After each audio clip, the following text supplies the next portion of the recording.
ทีมพี่เลี้ยงใช้ข้อมูลที่สจพ.อาจรับรองลงพื้นที่รายครัวเรือนเพื่อจัดทำแผนครัวเรือนสจพ.3 และวิเคราะห์ครัวเรือนโดยใช้หลัก4 ทอ คือ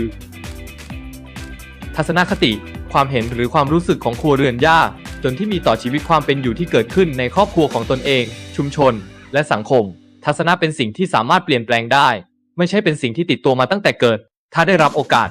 ทักษะความชำนาญที่เกิดจากการฝึกปฏิบัติทำกิจกรรมนั้นบ่อยๆจนสามารถปฏิบัติได้ด้วยความรวดเร็วและถูกต้องทุกคนมีศักยภาพที่สามารถพัฒนาทักษะให้เกิดความเชี่ยวชาญได้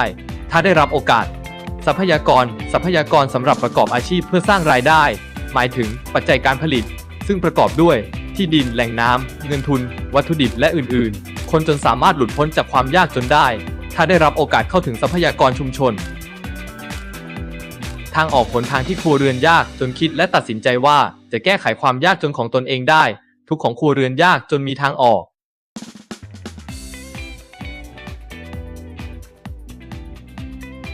ทีมพี่เลี้ยงรวบรวมสจพ.3 จัดหมวดหมู่โครงการกิจกรรมเสนอสจพ.ต่อไปเพื่อเป้าหมายในการช่วยเหลือครัวเรือนยากจนให้อยู่รอดพอเพียงยั่งยืน